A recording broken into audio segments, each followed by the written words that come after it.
What's going on, everybody? Hope you're all doing well. Welcome back to Play Pause Talk. Now, before we jump in, I want to make sure that you are all hitting the like button, subscribing and hitting that notification bell so you don't miss a upload. Now, let's get into this because, to be fair, this Xbox stuff that's been going on for the past couple of years now, it hits a little bit close to home, not going to lie. Like, the Xbox 360 was the first console that I actually bought for myself. You know, it was my go-to for years. The controller, I loved how the layout of it, the dashboard, Halo 3, Gears, Fable. You know, Xbox was my console, shall we say, yeah. And then obviously came the Xbox One, the Series X. I picked both of them up on day one. Ended up getting a PS4, PS5 afterwards. But over time, I found myself turning my Xbox on less and less. And you know, the exclusives that I enjoyed growing up were just not there anymore until it actually got to the point where I ended up selling my Series X altogether. And it wasn't out of hate. It was just literally because there was no reason to keep it around anymore. And there's even less reason now to have an Xbox with their games now coming up on PlayStation. And that decision honestly made the decision of getting rid of my console even more sense. It made more sense to me, to be fair. So now that I've seen this latest report coming out, it's kind of confirmed what I've been feeling, I think, over the past few years about Xbox, is Xbox isn't just changing its games, it's changing its entire identity.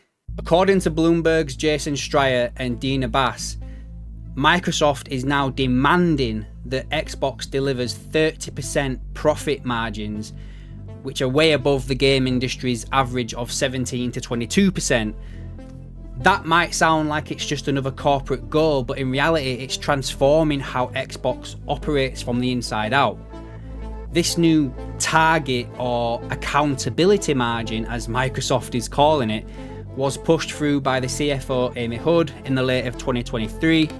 And since then, Xbox has been cancelling games, cutting jobs and raising prices, all to chase profitability over pure creativity. Projects like Everwild, Perfect Dark and the Project Blackbird, and some of these have been in development for over 7 years, have all been canned. Developers say the focus has shifted from making the best game possible to making the games that make the most money possible. And that's before we even get to Game Pass. Game Pass was supposed to be Xbox killer feature. Hundreds of games for a one monthly fee. But according to Schreier and Bass, it's actually hurting full price game sales. To offset that, Microsoft uses something called member weighted value, a formula that rewards games based on how long people play them. So games that keep you hooked for hundreds of hours, live service, multiplayer, grindy stuff, get the biggest payout. Meanwhile, the shorter, story-driven experiences, they just don't compete there, and that's the stuff that I enjoy. On top of that, Xbox hardware division is getting a major rethink as well. President Sarah Bond described the next Xbox as a very premium, curated experience, which to me sounds like they're aiming for a high-end niche rather than the mass market. And as we've seen, Xbox is now launching more of its games on PlayStation and Nintendo, with Indiana Jones and the Great Circle actually selling best on PS5. And that says it all, really. I think Forza Horizon 5 is in like the top selling games of this year, and it's because it's come out on PlayStation 3 years later, something daft like that.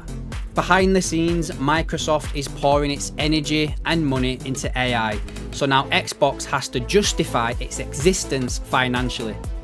If it can't hit the 30% profit target, there's a real risk gaming could just be another product line, not a passion project.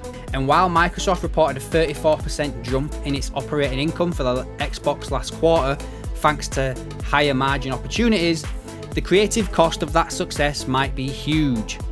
Honestly, I think this all stems from the Activision Blizzard acquisition.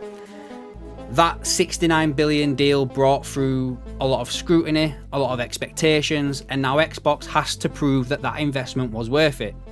I think it may still be, but I think at the time, it was Microsoft's biggest acquisition ever.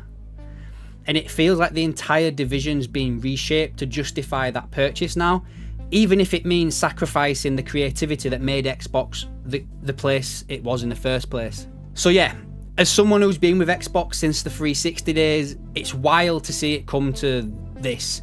From innovation and identity to like basically spreadsheet driven strategy. And I think the question is can Xbox still be Xbox when profit is the top priority? I don't think so, guys. You know, we'll have to wait and see what happens, but drop your thoughts in the comments down below. Let me know what you think. Do you think this is a smart business, or is it a slow corporate death of the brand, which I grew up with and I'm sure many of you did? As always, guys, hit the like button if you've enjoyed this video, subscribe, turn on the notifications for more gaming news every week. Hit pause, stay tuned.